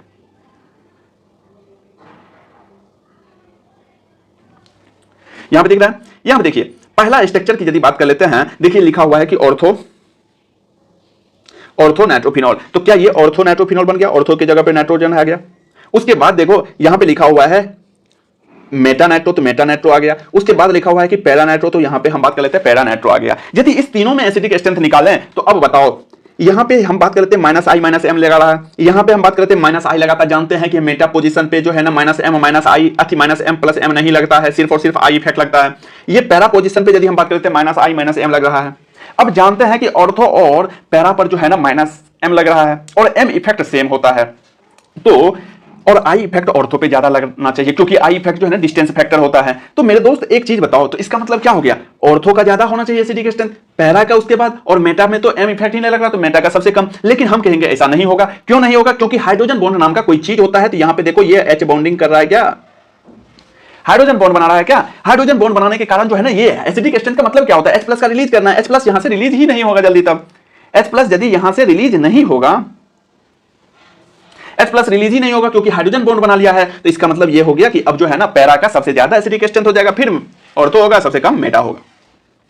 अब यहां ये तीनों की यदि बात कर लेते हैं चारों की, तो देखो यहां पे फिनॉल है, उसके बाद ओ क्रिसॉल की यदि बात करते हैं तो अभी बताए थे कि फिनॉल में क्या करते हैं, फिनॉल पे ऑर्थो पे CH3 लगा देना है, मेटा पे CH3 लगा देना है और पैरा पे CH3 लगा देना है, तो पैरा क्रिसॉल हो जाएगा। अब इस सब में क्या हो रहा है बताओ, ये बहुत इंपॉर्टेंट है। ये बहुत इंपॉर्टेंट क्यों है, क्योंकि आप जैसे CH3 देखोगे ना सबसे पहले आई इफेक्ट आता है, लेकिन हम H इफेक्ट भी आप लोगों को बताए हुए थे। तो यहां पे H इफेक्ट से देखना है ऑर्थो और पैरा वाला जगह पे। तो यहां पे देखो H इफेक्ट से यदि हम बात कर लेते हैं, ये तो न्यूट्रल है, यहां पे CH3 लग रहा है तो ऑर्थो पोजीशन पे है, H इफेक्ट से देखेंगे। यहां पे हम बात कर लेते हैं CH3 है, H इफेक्ट से देखेंगे, लेकिन CH3 मेटा पोजीशन पे हम जो है ना आई इफेक्ट से देखेंगे, क्योंकि H इफेक्ट मेटा पोजीशन पे नहीं लगता है। तो अब बताओ क्या हो जाएगा, तो देखो ये तो फिनॉल है, यहां पे H इफेक्ट लग रहा है और हम जानते हैं कि OH ऑक्सीजन को +H डाल रहा है। +H जो है ना वो एसिडिक स्ट्रेंथ को कम करेगा ना यार। एसिडिक स्ट्रेंथ के लिए क्या बताया था, directly proportional to -I-M, inversely proportional to +I+M। जब I+ आया तो प्लस वाला इनवर्सली प्रोपोर्शनल होता है, तो +H इनवर्स प्रोपोर्शनल हो जाएगा। और एसिडिक स्ट्रेंथ में हम बताए थे कि हम बताए थे कि H इफेक्ट ज्यादा डोमिनेंट होता है I इफेक्ट से, तो H इफेक्ट ज्यादा लग रहा है तो एसिडिक स्ट्रेंथ तो कम करेगा ना। तो ये ऑर्थो और हम बात कर लेते हैं पैरा वाला तो कम करेगा, ये भी कम करेगा, I वाला भी। जो न्यूट्रल है वो सबसे ज्यादा होगा, फिर जो है ना मेटा वाला हो जाएगा क्योंकि I लगा रहा है, इससे ज्यादा पावरफुल H वाला होता है। और आपको हम ये भी बताए हुए थे कि H इफेक्ट जो है ना ऑर्थो और पैरा पोजीशन पे इक्वल होता है, जैसे हम M इफेक्ट होता है। तो हम बता सकते हैं कि पहला का सबसे ज्यादा हो जाएगा, तीसरा हो जाएगा यानी कि मेटा वाला, और सेकंड और फोर्थ नंबर जो है ना वो दोनों का एसिडिक स्ट्रेंथ इक्वल हो जाएगा। और इथेनॉल है तो ये तो हम रिंग ही नहीं, रेजोनेंस ही नहीं कर रहा है, तो इसका तो सबसे कम ही होगा एसिडिक स्ट्रेंथ। अब यहां पे वैल्यू को आप देख सकते हैं। अब वैल्यू आप लोग देख लीजिए, उससे जो है ना देख लीजिए, यहां पे देखिए बराबर है ना, तो सारे के सारे कुछ जो है ना इस हिसाब से आप बना सकते हैं। जीओसी फर्स्ट देख लीजिएगा, इस टाइप का क्वेश्चन ढेर सारा बहुतों बार पूछा हुआ है। अब हम बात करेंगे एस्टरिफिकेशन की। एस्टरिफिकेशन में जो है ना अल्कोहल और फिनॉल जो है ना वो रिएक्ट करता है कार्बोक्सिलिक एसिड के साथ, एसिड क्लोराइड के साथ, एनहाइड्राइड के साथ, जो कि फॉर्म करता है एस्टर। एस्टरिफिकेशन में जो है ना हम सबसे पहले देखेंगे ROH या AR की यदि बात करते हैं, यानी कि एल्काइल या एराइल की यदि बात करते हैं, R से COOH के साथ रिएक्शन करना। तो COOH के साथ रिएक्शन जब कर रहा है तो यहां पे देखो क्या कर रहा है कि यहां से H निकलेगा और यहां से हम बात कर लेते हैं OH निकल जाएगा, यहां से OH निकलेगा, यहां से H निकलेगा। ये जो है ना RO- जो है ना जा करके कार्बन पे अटैक कर देगा, कार्बन पे जैसे अटैक करेगा तो ये बन जाएगा और फिर जो है ना H और OH से वाटर बाहर निकल जाएगा। यदि हम उसी को एनहाइड्राइड के साथ रिएक्शन करवाते हैं तो एनहाइड्राइड का मतलब क्या होता है कि RC double bond O C double bond O। अब इसको काट दो, एक काट दो और एक का अटैक करवा दो, तो यहां से वही बात है H निकलेगा और यहां से पूरा का पूरा निकलेगा, जाकर के अटैक कर देगा, OR बन जाएगा। और ये जो बचा है तो यहां से जो H निकला है तो ये H बन जाएगा, तो ये देखो एसिड बन जाएगा, तो यहां पे एसिड एनहाइड्राइड एसिड दे देता है। अब एसिड क्लोराइड के साथ जो है ना एसिड नहीं लेते हैं, अब की बार बेस लेते हैं। पेरिडीन क्या होता है? बेस होता है। तो पेरिडीन बेस होता है, तो एसिड क्लोराइड के साथ जो है ना वही बात है, OR जाकर के जुटेगा और साथ में H और Cl निकल जाएगा बाहर। लेकिन आप कहोगे कि इसको इंपॉर्टेंट क्यों मार्क किया हो? हम कहेंगे इंपॉर्टेंट है। कैसे है अब देखते हैं। अब देखो यहां पे जो है ना पहला और दूसरा रिएक्शन जो है ना रिवर्सिबल दिखाया है। रिवर्सिबल दिखाया है यानी कि हम बात कर लेते हैं ये दोनों जो है ना फिर से रिवर्सिबल हो सकता है। लेकिन जब बेस आ गया, यहां पे बेस है और देखो HCl क्या है? एसिड है। HCl क्या है? एसिड है। जब HCl एसिड है तो ये बेस और एसिड को न्यूट्रलाइज कर देगा, तो इसीलिए ये रिवर्सिबल रिएक्शन नहीं हुआ। तो एसिड क्लोराइड पेरिडीन के साथ रिवर्सिबल रिएक्शन नहीं होता।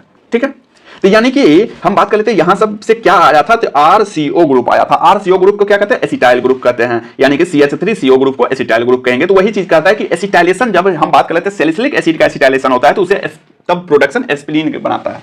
जैसे यहां पे देखो ये रहा सैलिसिलिक एसिड। सैलिसिलिक एसिड का हम बात कर लेते हैं एनहाइड्राइड। एनहाइड्राइड करेंगे तो वही बात है CH3CO जो है ना टूटेगा, CH3CO टूटेगा और यहां से हम जानते हैं H निकालेंगे, H जो है ना OCH3 जाकर के यहां पे जोड़ देंगे। ठीक है, AH+। और जब OCH3 जुड़ेंगे तो ये सैलिसिलिक एसिड का डायग्राम भी हम बात कर लेते हैं, स्ट्रक्चर भी याद रखना है और एस्पिरिन का भी स्ट्रक्चर। तो ये जो है ना एस्पिरिन बन जाता है, इसे हम एसिटाइल सैलिसिलिक एसिड कहते हैं, जिसे एस्पिरिन कहते थे। और बचा क्या? CH3COOH। अब जो है ना दूसरा, पहला जो है ना OH वाला जो है ना बंद हो गया। अब जो है ना CO बॉन्ड को जब तोड़ेंगे तो क्या सब बनेगा, तो चलो इसको देख लेते हैं। सबसे पहले reaction with hydrogen halide. Hydrogen halide का रिएक्शन की यदि बात कर लेते हैं ना, तो ROH के साथ HX का रिएक्शन करेंगे तो हम बात कर लेते हैं क्या हो जाएगा। पहले भी देखे थे यार, जब भी वाटर निकालने का टाइम आया तो तब भी पानी निकाल दिया करो, तो वाटर निकालो RX बना दो। अब बताओ कौन सा बॉन्ड टूटा अब की बार? CO बॉन्ड टूटा, R और O बॉन्ड टूटा, यानी कि CO बॉन्ड टूट गया और RX बन गया। ठीक है, अच्छा एक चीज और, जब हम एल्कोहल से जो है ना RX बना रहे हैं तो हम लुकास रिएजेंट से भी हम RX बना सकते हैं, लुकास टेस्ट कर सकते हैं। उसमें हम लेबोरेटरी में जाकर के लुकास टेस्ट कर सकते हैं। अब लुकास रिएजेंट होता क्या है, तो लुकास रिएजेंट याद रखना है कि कॉन्सेंट्रेशन HCl एंड ZnCl2 होता है। कॉन्सेंट्रेशन HCl एंड ZnCl2 जब हम एल्कोहल में डालेंगे तो वो भी हम बात कर लेते हैं हैलाइड दे देगा। अब हैलाइड कैसे देगा, तो देखो लुकास रिएजेंट क्या करता है एल्कोहल वाला कि ये जो है ना 3 डिग्री 2 डिग्री 1 डिग्री, तो याद रखिएगा कि हम सीधी बात कहेंगे कि ये कार्बोकैटायन बनाता है। कार्बोकैटायन जब बना रहा है तो इसका मतलब 3 डिग्री वाला ज्यादा स्टेबल होता है। तो 3 डिग्री वाला के साथ जो है ना लुकास रिएजेंट तो तुरंत दे देता है, इमीडिएट दे देता है। 2 डिग्री में थोड़ा सा समय लगाता है और 1 डिग्री में ज्यादा समय लगता है, 5-10 मिनट ले लेता है। और ऑर्गेनिक के लिए 5-10 मिनट जो है ना बहुत ज्यादा समय ले लेता है, तो इसीलिए हम बात कर लेते हैं उसको कहेंगे रिएक्शन टर्बिडिटी नहीं देता है रूम टेम्परेचर पे। ठीक है, तो वही चीज यहां पे लिखा हुआ है कि देखो कि जब लुकास रिएजेंट, जब एल्कोहल को लुकास रिएजेंट के साथ रिएक्शन करवाएंगे तो टर्सरी एल्कोहल जो है ना टर्बिडिटी तुरंत दे देता है। पूछेगा, ये पूछा हुआ है लुकास रिएजेंट पे कि कौन टर्बिडिटी जल्दी देता है, तो 3 डिग्री एल्कोहल देता है। उसके बाद 1 डिग्री एल्कोहल जो है ना not produce turbidity at room temperature पे नहीं देता, ज्यादा टाइम लगा देता है तो नहीं देता है। 2 डिग्री थोड़ा सा टाइम लेता है, यानी कि 1-2 मिनट। ठीक है, तो ये चीजें होता है। अब हम रिएक्शन विद फास्फोरस से ट्राई हैलाइड की ज्यादा बात कर लेते हैं। तो वही बात है, alcohol are converted to alkyl bromide, alkyl bromide में कन्वर्ट करते हैं बाय फास्फोरस ट्राई ब्रोमाइड के साथ, जो कि हम बात कर लेते हैं 10th यूनिट क्लास 12 में पढ़ने वाले हैं। डिहाइड्रेशन की बात कर लेते हैं। डिहाइड्रेशन मतलब क्या होता है, हाइड्रो मींस होता है पानी, यानी कि पानी को निकालना है, जहां भी मन करे तहां पानी निकाल देना है। तो चलो पानी निकालते हैं। तो एल्कोहल को हम डिहाइड्रेशन करेंगे, यानी कि remove molecule of water, water molecule को रिमूव करना है। और जब वाटर मॉलिक्यूल रिमूव होगा तो उसे हम क्या बनाएंगे, एल्कीन बनाएंगे। और उसमें हम कौन सा एसिड लेते हैं, तो हम प्रोटिक एसिड लेते हैं। प्रोटिक एसिड कौन कौन होता है ये भी ध्यान रखना है कि हम बात कर लेते हैं कॉन्सेंट्रेशन, यानी कि H2SO4 और H3PO4 होता है प्रोटिक एसिड। ठीक है, तो चलो अब देखते हैं। देखो यहां पे हम बात करते हैं एल्कोहल है, एल्कोहल से जो है ना हम क्या करते हैं, डिहाइड्रेशन करेंगे। डिहाइड्रेशन में सीधी बात है, हम ट्रिक बता देते हैं। ये देखो H और OH को निकालो, H और OH को निकालो, एक पर प्लस आएगा एक पर माइनस आएगा, रेजोनेंस करके डबल बॉन्ड बना देना, और ये HOH से क्या बन गया, पानी निकल गया। अब देखो अंडरगोज डिहाइड्रेशन की यदि हम बात कर लेते हैं, इथेनॉल को यदि हम H2SO4 443 केल्विन पे जब हम रिएक्शन करवाते हैं, H2SO4 443 केल्विन पे जब हम रिएक्शन करवाते हैं इथेनॉल को, तो ये बताओ कौन सा है, ये OH जो है ना, OH प्राइमरी कार्बन पे लगा हुआ है। तो हम बात करते हैं प्राइमरी एल्कोहल है, तो 443 केल्विन पे इथीन दे देता है। मान लेते हैं इसमें सेकेंडरी कार्बन होता, तो सेकेंडरी अल्कोहल होता तो टर्सरी अल्कोहल होता तो देखो जब जब हम बात कर लेते हैं सेकेंडरी टर्सरी में क्या हो जाता है कि क्या करते हैं, जब भी हम बात करते हैं H+ बनता है, हम बात करते हैं कि कार्बोकैटायन बनता है। कार्बोकैटायन बनने का रीजन क्या हो गया कि जितना ज्यादा डिग्री ऑफ हैलाइड होगा यानी कि एल्काइल होगा उतना ज्यादा स्टेबल होगा, 3 डिग्री ज्यादा स्टेबल होता है क्योंकि ज्यादा प्लस आई लगाता है। तो उसी तरीका से देख लेते हैं। देखो जैसे हम सेकेंडरी अल्कोहल की यदि बात कर लेते हैं तो अब पूरा का पूरा H2SO4 यानी कि प्रोटिक एसिड नहीं देते हैं, यानी कि हम 85% H3PO4 भी दे देना, 85% भी, और हम बात कर लेते हैं 443 केल्विन पर ही टेम्परेचर कम भी कर दें थोड़ा सा तो हम बात कर लेते हैं फिर भी ये डबल बॉन्ड बना लेता है। टर्सरी अल्कोहल तो और बात, उसमें तो 20% ही H3PO4 देते हैं तो वो जो है ना डबल बॉन्ड बना लेता है और टेम्परेचर भी कम देते हैं। क्यों? क्योंकि यहां पे हम बात कर लेते हैं कार्बोकैटायन स्टेबल बन रहा है। तो याद रखिएगा कि डिहाइड्रेशन अल्कोहल की यदि बात करते हैं, ठीक है, तो सबसे ज्यादा टर्सरी में आसानी से होगा, फिर सेकेंडरी, फिर प्राइमरी। मैकेनिज्म क्या है? मैकेनिज्म जो अभी बताया कि कार्बोकैटायन बनेगा, उसके बाद देखो यहाँ पे कार्बोकैटायन बना, अब कार्बोकैटायन जितना ज्यादा स्टेबल होगा उस हिसाब से फॉर्मेशन होगा। यहाँ पे एलिमिनेशन, ये H+ को हटा करके एलिमिनेशन कर रहा है, तो हम तो आपको डायरेक्ट बता दिए थे कि H2O को हटा देना और डायरेक्ट जोड़ दे। अब हम बात करेंगे ऑक्सीडेशन की। ऑक्सीडेशन की यदि बात कर लेते हैं तो ऑक्सीडेशन में होता क्या है? नाम में ही oxidation, oxidation of alcohol, alcohol का ऑक्सीडेशन करना है। तो क्या बना देगा? कार्बन ऑक्सीजन का फॉर्मेशन कर देगा डबल बॉन्ड के साथ।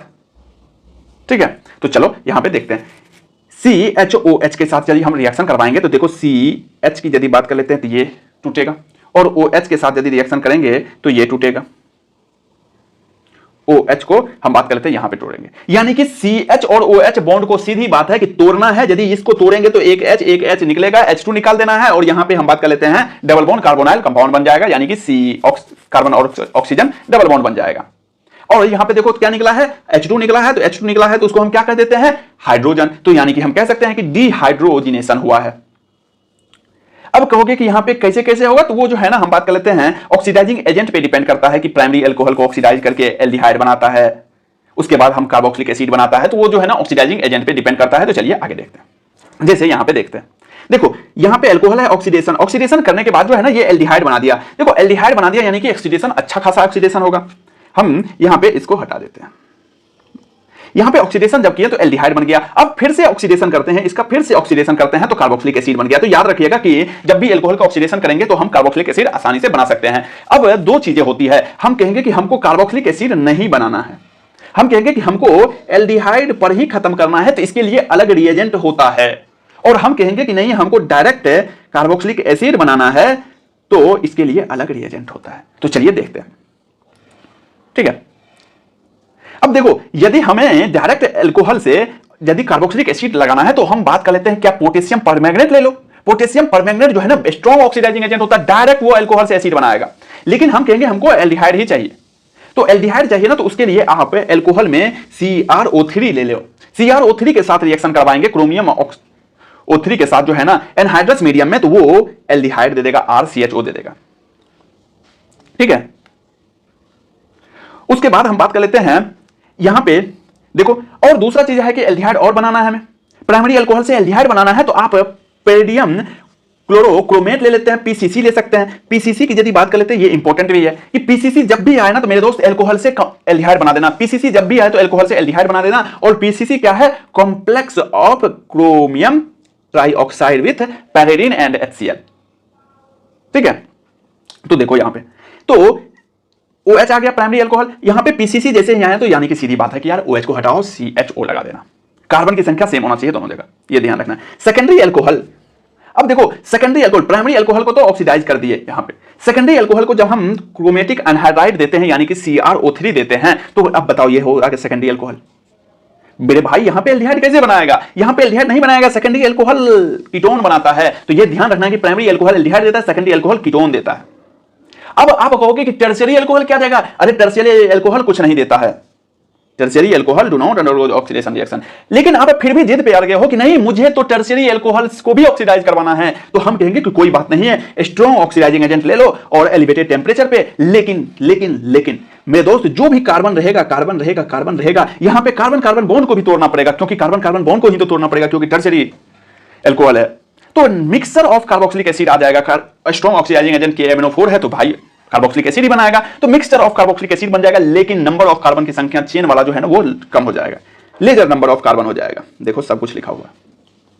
ठीक है, अब आप जो है ना एक चीज और, अब आप कहोगे कि इतना जो है ना पीसीसी रहेगा तो ठीक है, एल्डिहाइड बना देगा, KMNO4 आएगा तो एसिड बना देगा, ठीक है, सेकेंडरी एल्कोहल आएगा तो कीटोन बना देंगे, टर्सरी जो है ना ऑक्सीडाइज नहीं करता, लेकिन फिर भी हम यदि करवाना चाहेंगे तो KMNO4 डाल देते हैं। लेकिन हम कहते हैं कि आप कुछ मत करो, कॉपर लो और 573 केल्विन टेम्परेचर लो। हम कहेंगे कि प्राइमरी एल्कोहल के साथ जो है ना हम बात कर लेते हैं, कॉपर लो और 573 केल्विन टेम्परेचर लो, वो उससे भी एल्डिहाइड बनता है। तो याद रखना कि कॉपर 573 केल्विन से जो है ना एल्कोहल एल्डिहाइड बन जाएगा। सेकेंडरी एल्कोहल जो है ना वो कीटोन बना देता है, कॉपर 573, और टर्सरी एल्कोहल जो है ना, याद रखना ये इंपॉर्टेंट है। क्यों है इंपॉर्टेंट? क्योंकि वहां पे टर्सरी एल्कोहल को हम तोड़ रहे थे, लेकिन कॉपर 573 में क्या करता है, यहां पे हटाता नहीं है, एलिमिनेशन करके यानी कि डबल बॉन्ड बना देता। सीधी बात है कि यानी कि यहां पे एल्कीन बना देता है, डबल बॉन्ड बना देता है। अब हम रिएक्शन ऑफ फिनॉल की बात करेंगे। तो फिनॉल जो है ना, सबसे पहले उसमें हम बात करेंगे इलेक्ट्रोफिलिक एरोमेटिक सब्स्टिट्यूशन।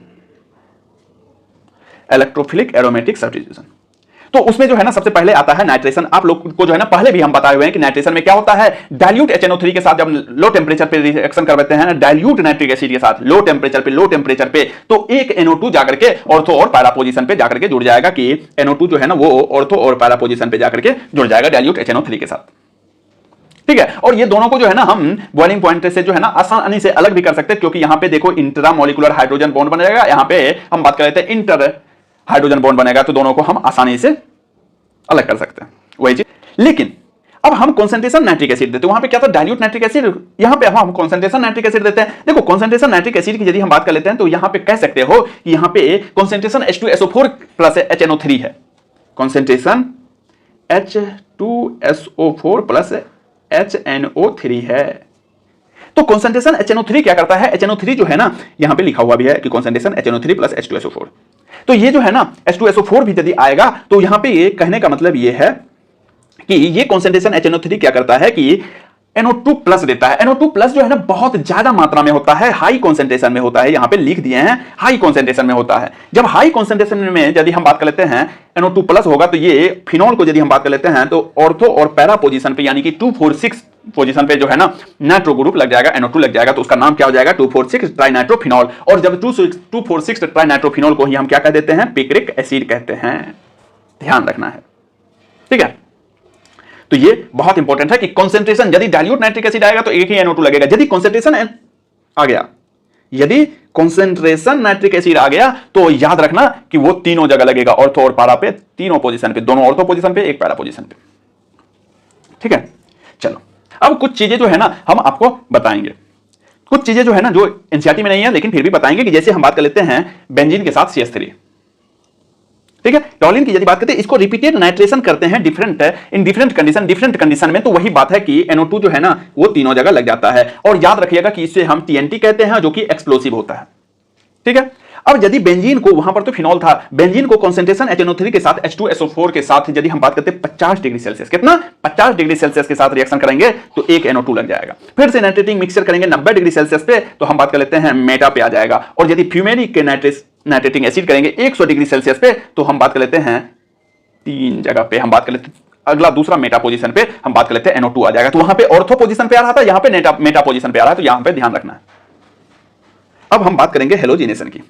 हेलोजिनेशन में क्या होता है, हेलोजिनेशन में सीधी बात है कि यानी कि फिनॉल को जो है ना Br2 इन CS2 273 केल्विन पर जो है ना हम रिएक्शन करवाते हैं। तो जानते हैं Br2 इन CS2 की यदि बात कर लेते हैं तो Br2 क्या होता है, यहां पे Br2 प्लस में इन्वॉल्व होता है। Br2 प्लस में यानी कि हम बात कर लेते हैं साइज ज्यादा होने के कारण जो है ना, सीधी बात है साइज बड़ा होने के कारण जो है ना Br एक तो ऑर्थो पे जुड़ेगा, एक पैरा पे जुड़ेगा, लेकिन याद रखिएगा कि पैरा वाला मेजर प्रोडक्ट होगा। अब वही पे है कि हम बात करते हैं फिनॉल को हम Br2 वाटर के साथ, यहां पे क्या था Br2 इन CS2, यहां पे क्या है वो नॉन पोलर था, यहां पे पोलर है। तो Br2 पोलर वाटर के साथ जब रिएक्शन करवाएंगे तो हम बात कर लेते हैं कि यहां पे Br यहां पे लिखा हुआ है कि ब्रोमीन वाटर के साथ जो है ना हम बात कर लेते हैं ऑर्थो और पैरा पोजीशन पे 246 ट्राइब्रोमोफिनॉल आ जाएगा। और ध्यान रखना है कि 246 ट्राइब्रोमोफिनॉल जो है ना वो क्या होता है, व्हाइट पीपीटी होता है, व्हाइट प्रिसिपिटेट होता है। और साथ में हम बात कर लेते हैं कि 3HBr भी बनेगा। अब हम बात करेंगे कोलेप्स रिएक्शन की। तो कोलेप्स रिएक्शन में सबसे पहले हम चलते हैं डायरेक्ट रिएक्शन पे, तो देखते हैं रिएक्शन पे, यहीं से समझ आ जाएगा। ये देखो फिनॉल है, फिनॉल को कोलेप्स रिएक्शन करेंगे तो NaOH के साथ रिएक्शन करेंगे तो जानते हैं फेनॉक्साइड बन जाएगा, सोडियम फेनॉक्साइड बन जाएगा। और सोडियम फेनॉक्साइड अब कोलेप्स रिएक्शन में जानते हैं कि हम पहले भी पढ़े थे कोलेप्स रिएक्शन में हाइड्रोकार्बन में कि CO2 उसका रिएजेंट क्या है, CO2 H प्लस जब डालते हैं तो CO2 H plus collapse reaction में हम बताए थे कि COOH जाकर के जुड़ जाता है, तो टोटल जो है ना COO यानी कि CO2 और H को तीनों को जोड़ देना यहां पे, तो यानी कि फिनोल के साथ जो है ना हम बात कर लेते हैं COOH जोड़ देना है, यानी कि सैलिसिलिक एसिड बना लेते हैं, यही है कोलेप्स रिएक्शन। अब हम बात करेंगे रेमंड टेमर रिएक्शन में, तो देखो यहां पे जो है ना हमें एल्डिहाइड ग्रुप जाकर के जुड़ता है, जैसे कोलेप्स रिएक्शन में जो है ना एसिड जुड़ रहा था, COOH ग्रुप जुड़ रहा था, कार्बोक्सिलिक ग्रुप जुड़ रहा था, उसी तरह से यहां पे एल्डिहाइड ग्रुप जो है ना ऑर्थो पोजीशन पे जुड़ जाएगा। अब देखो जैसे हम बात करते हैं फिनोल में CH3Cl इन एक्वस NaOH की यदि बात करते हैं तो एक्वस NaOH है तो यहाँ पे तो Na जुड़ जाएगा, और CHCl3 में जो है ना यहाँ पे क्या आ जाएगा CHCl2 आ जाएगा। फिर NaOH के साथ जब रिएक्शन करवाएंगे तो यहाँ पे एल्डिहाइड ग्रुप बन जाएगा और ONa बन जाएगा, फिर H प्लस आएगा तो एल्डिहाइड बन जाएगा। आप कहोगे कि इतना ज्यादा याद करना पड़ेगा, हम कहेंगे नहीं, डायरेक्ट याद रखना है कि रेमंड टेमर रिएक्शन की यदि बात कर लेते हैं तो वो एल्कोहल जो है ना रेमंड टेमर रिएक्शन में एल्डिहाइड ग्रुप जुड़ जाता है, हम यानी कि सैलिसिलिक एल्डिहाइड बना देता है। क्या बना देता है? सैलिसिलिक एल्डिहाइड बना देता है। और ज्यादा से ज्यादा ध्यान रखना है कि इंटरमीडिएट एक प्रोडक्ट बनता है। अब जो है ना reaction of phenol with zinc dust, आपको हम पहले भी देखे थे, पहले भी रिएक्शन में हम देखे थे कि जिंक डस्ट क्या करता है, वहां पे जो भी ऊपर में रहता है उसको हटा देता है, यानी कि यहाँ पे फिनोल है, फिनोल को जिंक डस्ट देते हैं, जेडन देते हैं, तो वो जिंक बेंजीन बना देता है, ठीक है, बेंजीन बना देता है और जेडन वो बाहर निकल जाता है। तो ध्यान रखना है कि फिनोल को जिंक डस्ट देते हैं तो बेंजीन बनाता है, जेडन बन जाता है। देखो ऑक्सीडेशन की यदि बात कर लेते हैं तो यहाँ पे हम बात कर लेते हैं रिएजेंट क्या है, तो यहाँ पे रिएजेंट है Na2Cr2O7। जब Na2Cr2O7 जब रिएजेंट आ जाता है तो ये डाइकीटोन बनाता है, डाइकीटोन बनाता है, और जिसे हम बेंजोक्विनोन कहते हैं, जिसे हम बेंजोक्विनोन कहते हैं। अब कुछ कॉमर्शियली हम बात कर लेते हैं इंपॉर्टेंट एल्कोहल की यदि बात कर लेते हैं तो यहाँ पे हम बात कर लेते हैं, दो ही कॉमर्शियल इंपॉर्टेंट है, एक है मिथेनॉल, एक है इथेनॉल। सबसे पहले हम मिथेनॉल की यदि बात कर लेते हैं तो मिथेनॉल जो है ना वो CH3OH को जिसे हम हुड स्प्लिट भी कहते हैं। मोस्ट ऑफ द मिथेनॉल जो है ना प्रोड्यूस होता है कैटालिटिक हाइड्रोजनेशन से, ज्यादातर मिथेनॉल जो है ना वो प्रोड्यूस होता है कैटालिटिक हाइड्रोजनेशन से, ठीक है। और हम बात करते हैं मिथेनॉल को डिस्ट्रक्टिव डिस्टिलेशन ऑफ हुड से भी प्रोड्यूस करते हैं, ठीक है। इसका हम रिएक्शन की यदि बात कर लेते हैं तो कार्बन मोनोऑक्साइड प्लस वाटर की यदि बात करते हैं ZnOCr2O3 के साथ जो है ना 200 से 300 एटमॉस्फेरिक प्रेशर, 573 से 673 केल्विन टेंपरेचर जब देते हैं तो मेथेनॉल बन जाता है। मेथेनॉल जो है ना वो कलरलेस होता है, कैसा होता है? कलरलेस लिक्विड होता है। बॉइल्ड करते हैं हम कितना पे? 337 केल्विन टेंपरेचर पे, 337 केल्विन टेंपरेचर पे बॉइल करते हैं। मिथेनॉल जो है ना वो कलरलेस होता है। It is highly poisonous in nature होता है। मिथेनॉल जो है ना वो हाईली पॉइजनस नेचर होता है, इसीलिए उसका यदि हम इंजेक्शन कर लेते हैं यदि स्मॉल क्वांटिटी में भी मिथेनॉल का तो ब्लाइंडनेस हो सकता है, और यदि लार्ज क्वांटिटी में करे तो डेथ भी हो सकता है, ठीक है। अब इथेनॉल, तो आप कहोगे कि मिथेनॉल है, दारू जो पीता है वो मिथेनॉल पीता है कि इथेनॉल, तो हम कहेंगे इथेनॉल पीता है, ठीक है, ध्यान रखना। तो यहाँ पे लिखा हुआ है कि इथेनॉल जो है ना C2H5OH obtained commercially by fragmentation के द्वारा ऑब्टेन्ड होता है। फ्रेगमेंटेशन में कैसे होता है? तो देखो जाइमेज एंजाइम यूज करते हैं, तो सीधी बात है ये चीनी है। चीनी का फॉर्मूला क्या होता है? ये C12H22O11 की यदि बात करते हैं, चीनी को हम क्या कहते हैं? सुक्रोज कहते हैं। तो ये सुक्रोज है और इसको वाटर के साथ रिएक्शन करवाते हैं इन्वर्टेज में, तो ग्लूकोज और फ्रुक्टोज बनता है। ग्लूकोज और फ्रुक्टोज की यदि याद करवाने का यदि हम तरीका बताएं तो ये सुक्रोज क्या होता है? मीठी होती है, और ग्लूकोज का G और फ्रुक्टोज का F, यानी कि गर्लफ्रेंड कैसी होती है? मीठी होती है। तो याद रखिएगा कि सुक्रोज जो है ना वो GF से बनता है, ग्लूकोज और फ्रुक्टोज से टूट करके ग्लूकोज और फ्रुक्टोज बनता है। अब यदि हम बात कर लेते हैं C6H12O6 की यदि बात कर लेते हैं, उसमें जब हम जाइमेज एंजाइम डालते हैं तो वो इथेनॉल बन जाता है, ठीक है। वाइन मेकिंग में हम यूज करते हैं। फ्रेगमेंटेशन यहाँ पे ये जितना भी है ना, अभी हम बात करेंगे बायोलॉजी में, आप लोग का बहुत बार पढ़े हुए हैं कि फ्रेगमेंटेशन टेक प्लेस होता है इन एनारोबिक कंडीशन, यानी कि एब्सेंस ऑफ एयर में कार्बन डाइऑक्साइड रिलीज होता है। फ्रेगमेंटेशन के दौरान कार्बन डाइऑक्साइड रिलीज होता है, याद कीजिएगा biology 11th class plant physiology, ठीक है। जैमेज इज इनिवेटेड, कहता है कि जैमेज जो है ना इनिवेट करता है, परसेंटेज एल्कोहल का जो है ना 14% से ज्यादा नहीं होता है, ठीक है। इथेनॉल जो है ना कलरलेस लिक्विड होता है। बॉइलिंग पॉइंट उसका जो है ना 351 केल्विन होता है। कॉमर्शियल एल्कोहल जो है ना अनफिटेड ड्रिंकिंग होता है, मिक्सिंग और सम कॉपर सल्फेट, जिसे हम डीनेचुरेशन ऑफ एल्कोहल कह देते हैं। अब यहां पे हम बात करेंगे ईथर का। दो चीज खत्म हो गया, एल्कोहल और फिनॉल खत्म हो गया। अब हम बात करेंगे ईथर में। ईथर में सबसे पहले प्रिपरेशन में यदि हम बात करेंगे तो डिहाइड्रेशन ऑफ एल्कोहल की।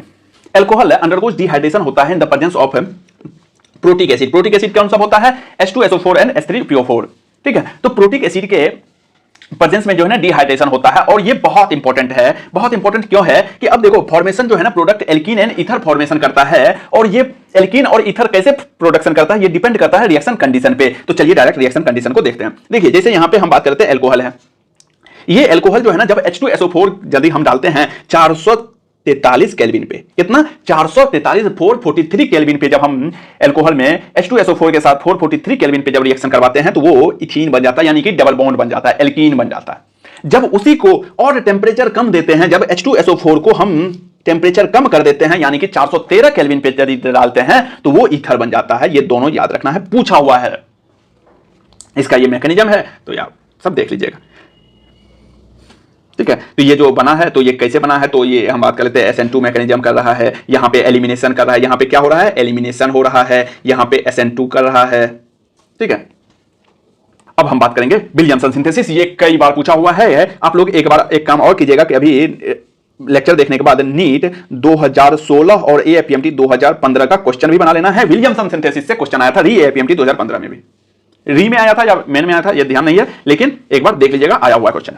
ठीक है, तो चलिए देखते हैं विलियमसन सिंथेसिस। विलियमसन सिंथेसिस की यदि बात कर लेते हैं तो कुछ नहीं करना है, यहां पे Rx है, RX RONA है, और यहां पे हम बात करते हैं X को हटाना है और Na को हटाना है और ROR जोड़ देना है। और ये कौन सा मैकेनिज्म करता है, तो SN2 मैकेनिज्म करता है।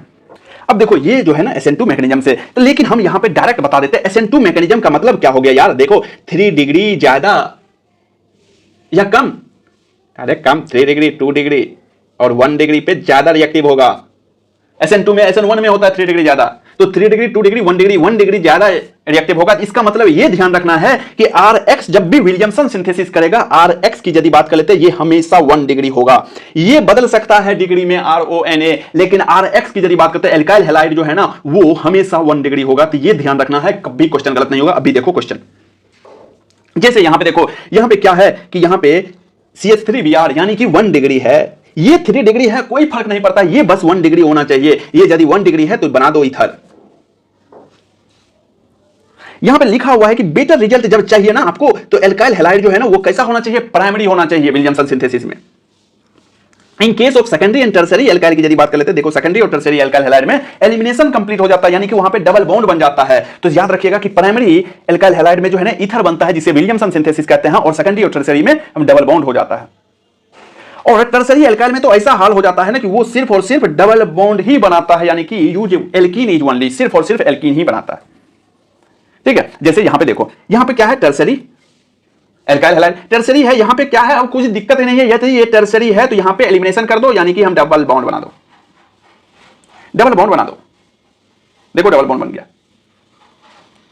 एल्कोक्साइड नॉट ओनली न्यूक्लियोफाइल, क्योंकि यहां पे डबल बॉन्ड क्यों बन रहा है, क्योंकि ये एल्कोक्साइड जो है ना, ये वाला, ये जो है ना सिर्फ और सिर्फ न्यूक्लियोफाइल ही नहीं है कि SN2 मैकेनिज्म करेगा, अरे ये बहुत अच्छा बेस भी है।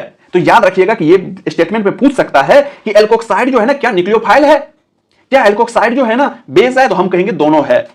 तो एल्कोक्साइड सिर्फ और सिर्फ न्यूक्लियोफाइल की तरह ही बिहेव नहीं करता, वो स्ट्रॉन्ग बेस की तरह भी बिहेव करता है। तो वही चीज है कि alkoxide not only nucleophile but strong base, base भी है। ये क्वेश्चन जैसे याद रखना है कि ये क्वेश्चन को कहता है कि नॉट एप्रोप्रिएट रिएक्शन, यानी कि कह रहा है कि ये करने के बाद ये बना रहा है, ये कब बनेगा, क्या ये 3 डिग्री एल्काइल पे बनेगा, नहीं बनेगा, ये एलिमिनेशन कर देगा। तो कह रहा है कि major product of this reaction, तो अब इसका यदि मेजर प्रोडक्ट पूछोगे पहला नंबर का, तो वो एल्कीन बन जाएगा, यानी कि डबल बॉन्ड बन जाएगा। देखो लिखा हुआ है कि रिएक्शन जो है ना 1-इन बन रहा है, because sodium ethoxide strong nucleophile as well as strong base दोनों होता है। तो यहां पे एलिमिनेशन ज्यादा प्रोमिनेंट हो गया, डोमिनेंट हो गया एलिमिनेशन 3 डिग्री एल्काइल हैलाइड पे। लेकिन कह रहा है कि सुटेबल रिएक्शन बताओ जब टर्सरी इथाइल ईथर बन जाए, जब ईथर बन जाए सुटेबल बताओ, तो इसे यानी कि चेंज कर दो ना, यानी कि ONA को यहां लगा दो और Cl को यहां लगा दो, यानी कि चेंज कर दो, ये चेंज कर दो, बन जाएगा। ठीक है, अब कुछ भी दे दे, जैसे यहां पे हम बात कर लेते हैं, ये देखो फिनॉल को NaOH दे, फेनोक्साइड बन गया। अब फेनोक्साइड को RX दिए, ये यदि प्राइमरी है तो ईथर बनाएगा।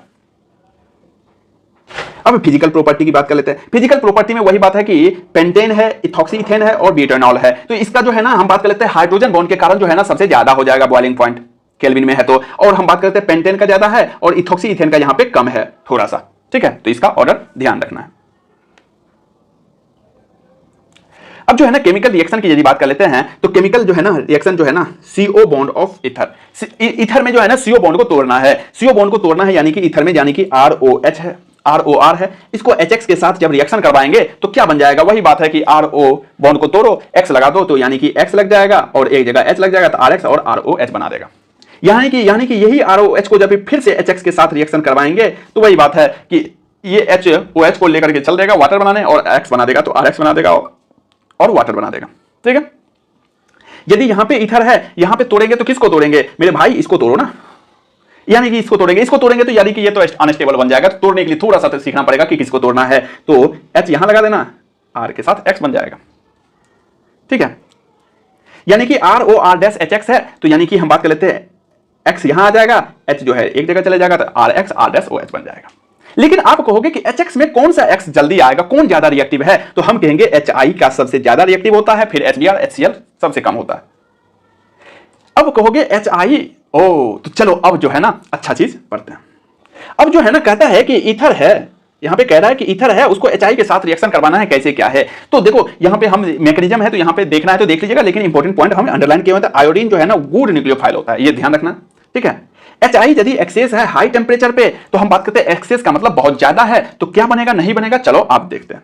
अब हम कहेंगे कि इतना चीज को छोड़ देना, आज के बाद कभी भी HI वाले का दिक्कत ही नहीं होगा, कभी भी नहीं होगा। एक ट्रिक बता देते हैं, कभी भी HI वाले का जब भी हम बात कर लेते हैं ईथर आए और HI के साथ रिएक्शन पूछे तो कभी गलत नहीं होगा, ये गारंटी है। तो चलो ट्रिक की तरफ चलते हैं।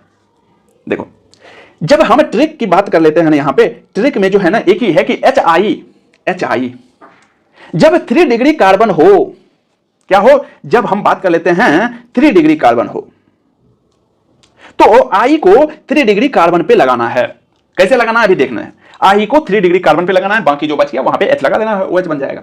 कैसे लगाना है चलो देखते हैं। यहां पे ये देखो क्या है, 3 डिग्री कार्बन है, इसके साथ जब OCH3 लगा हुआ है और HI के साथ जब रिएक्शन करेंगे तो ये I को क्या करेंगे, ये I को हम 3 डिग्री कार्बन के पास जाकर के अटैक करवाएंगे।